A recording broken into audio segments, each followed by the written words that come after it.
나이 먹을수록 추해지는 네 가지 행동. 세상엔 참으로 많은 종류의 사람이 어우러져 살고 있지만 인생 후반전에 들어서면 품격이 우러나오는 그런 인생을 살고 싶어 합니다. 고상한 기쁨과 웬만하면 평상심을 잃지 않는 안정된 심성을 갖춘 사람에게서는 남과 다른 아우라까지 느껴지게 됩니다. 온화하면서도 흔들리지 않는 사람들이 그런 사람들이죠. 품격 있게 살고 싶은 바람과는 달리 우리가 살면서 맞닥뜨리는 중장년들의 모습은 품격은커녕 추한 모습을 보일 때가 있습니다. 이런 모습을 대할 때면 저 나이 먹도록 왜 저런 행동을 부끄러움도 못 느끼고 하는지 보고 있는 사람이 더 민망할 때가 있죠.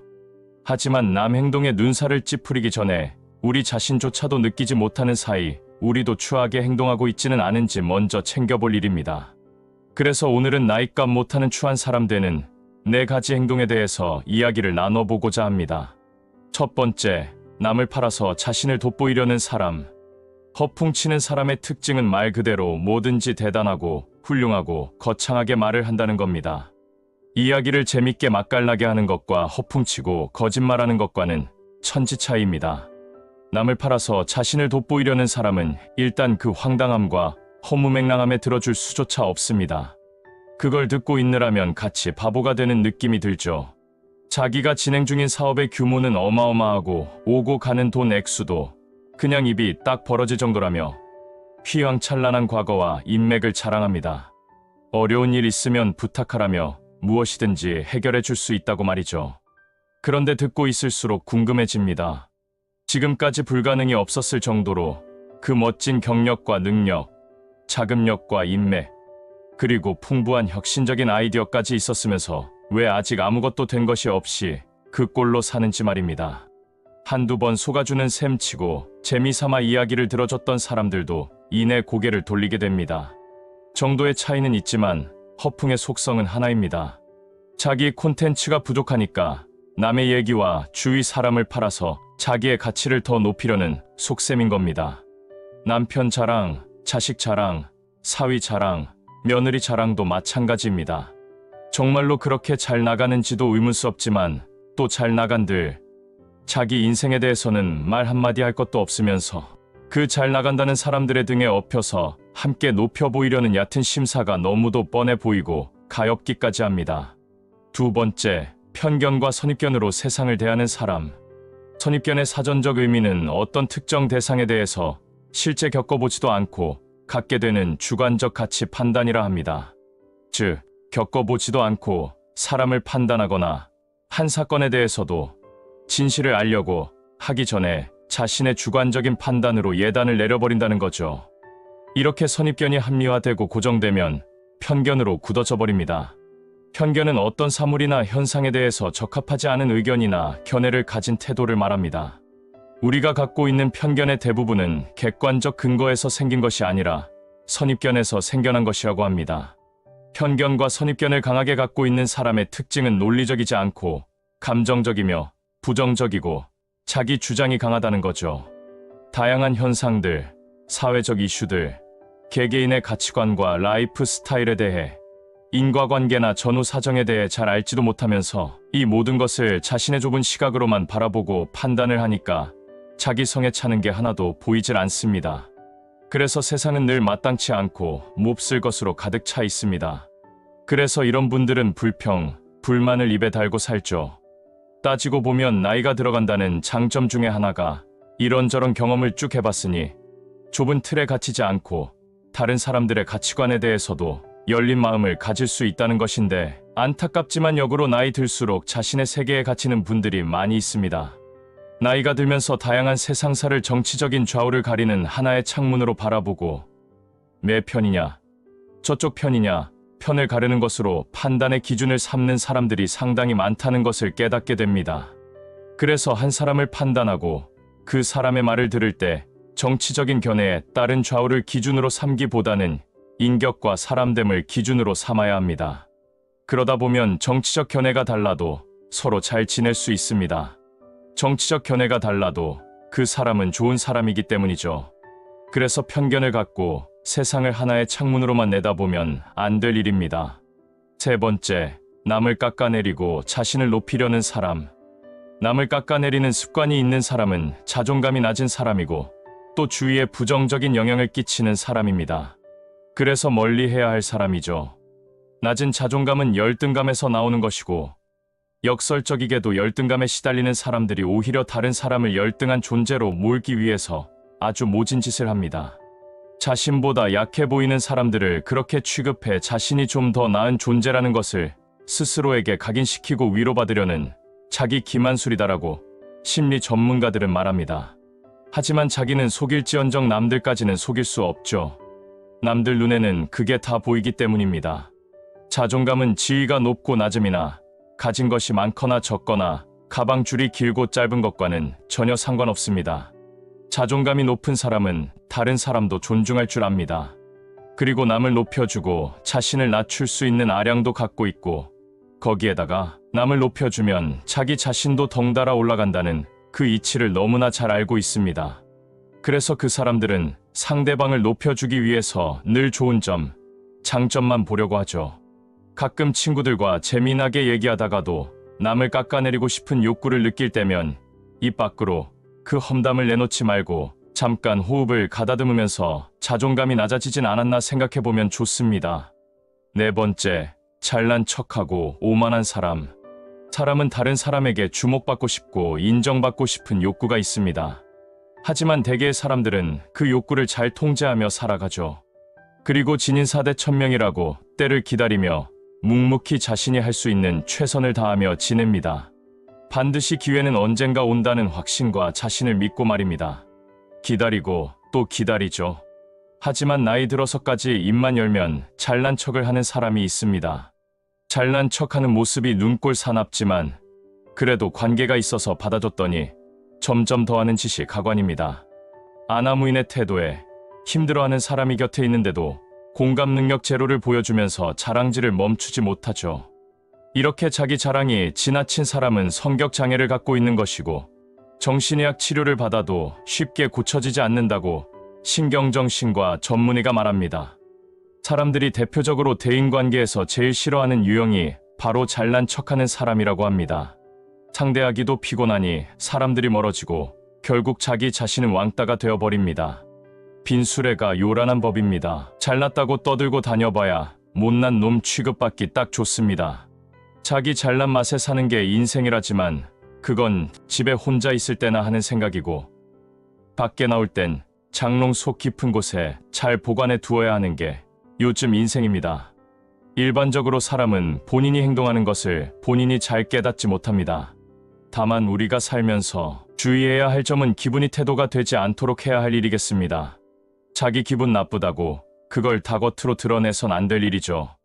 오늘 영상을 보신 모든 분들의 삶이 품격 있는 삶이 되시길 진심으로 바라겠습니다. 서글픈 노후를 보내지 않는 3가지 방법.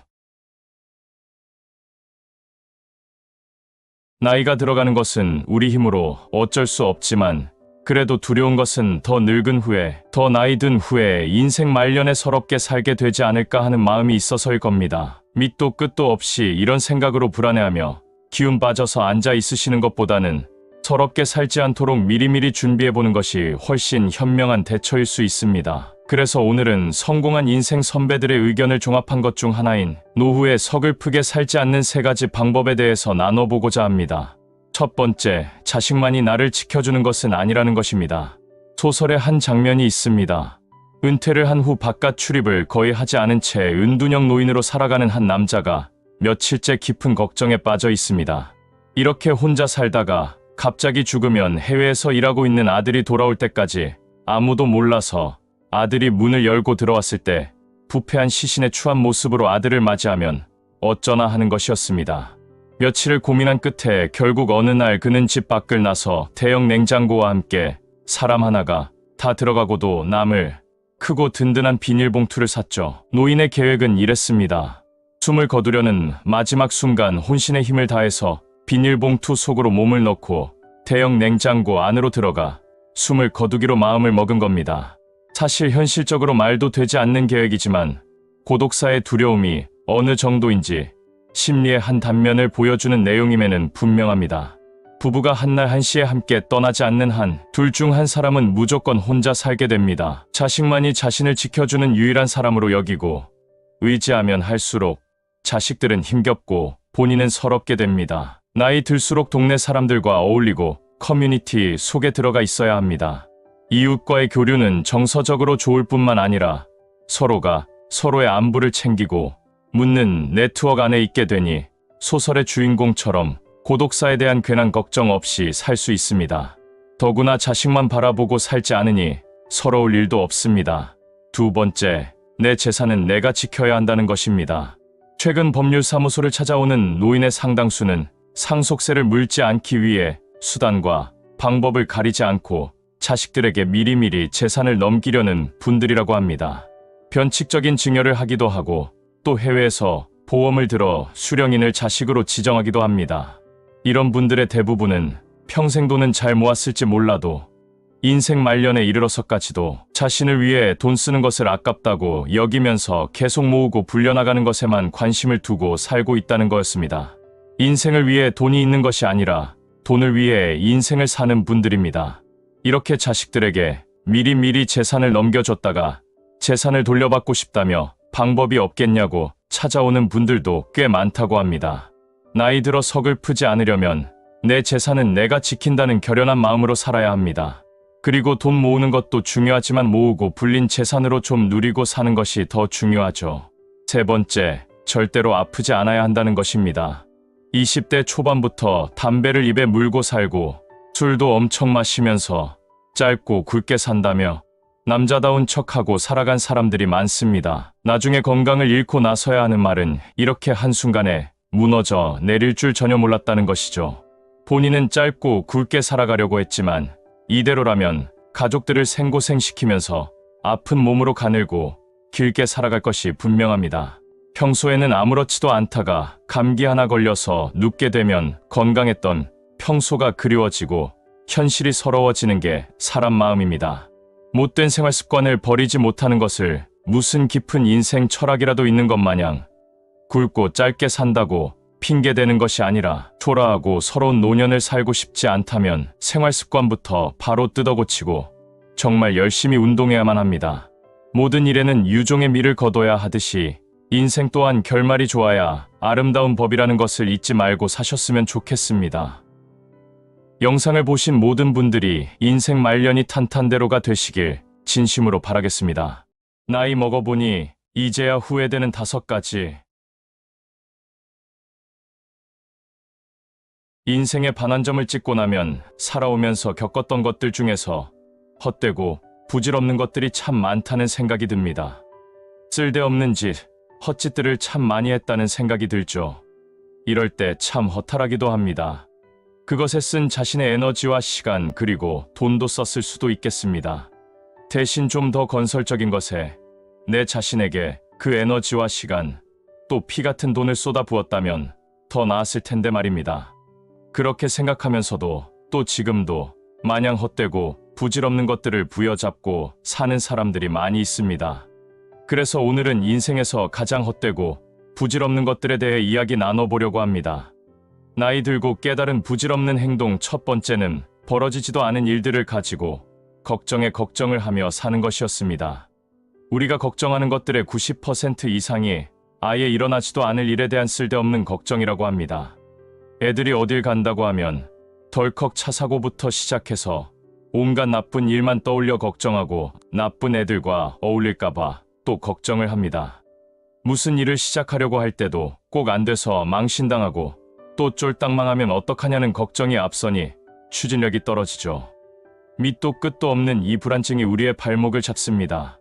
다 큰 자식들 독립시키지 못하고 데리고 사는 것도 돈도 돈이지만 저것들이 나가서 밥이나 챙겨 먹을까? 굶고 사는 것은 아닐까? 옷이라도 제때 빨아 입을까? 제 시간에 일어나서 학교 가고 출근할까? 혼자 살다가 위험에 처하지는 않을까 하는 별의 별 걱정 때문에 이럴 바엔 차라리 눈앞에 두고 사는 게 낫다 싶어서 그냥 데리고 사는 분들이 꽤 되실 겁니다. 이러면 자식 결혼해도 그 병이 절대 낫지를 않습니다. 늘 노심초사하며 살 게 분명하죠. 두 번째, 남의 시선을 너무 의식하며 살아온 것. 뭘 하나를 해도 뭘 하나를 입어도 이걸 남들이 알면 어떡할까, 남들이 보면 어떡할까, 뭐라고 하면 어떡할까 그것부터 생각하는 사람들이 있습니다. 그 시선이 두렵고 그들의 뒷담화가 부담스러우니 그냥 무난하게 유행하는 옷 사서 매번 입고 자기 생각대로 하기보다는 그냥 중간만 하기를 바랍니다. 언제나 남들이 흠잡을 것 없이 좋고 잘난 모습만 보여주고 싶죠. 은퇴 후에 제2의 인생을 준비하면서 하고 싶은 일이 있는데도 남들의 시선 때문에 하지 못하고 망설이는 분들이 생각보다 많이 있습니다. 이런 분들이 모르는 게 하나 있죠. 세상 사람들이 남의 인생이나 들여다보며 시간을 보낼 만큼 그리 한가하지 않다는 겁니다. 다들 제 코가 석자이기 때문입니다. 그리고 우리가 남의 관심의 중심이 될 만큼 그리 중요한 사람도 인기 있는 사람도 아니라는 겁니다. 뒷담화를 할 수도 있습니다. 그렇지만 뒷담화를 해도 그때뿐이고 그냥 잊어버리고 삽니다. 남의 시선을 너무 의식하고 살면 그건 내 인생을 사는 것이 아니라 남의 인생을 사는 거죠. 반대로 남의 인생이 궁금하고 오지랖 넓게 여기저기 참견하는 인생도 헛되고 부질없기는 마찬가지입니다.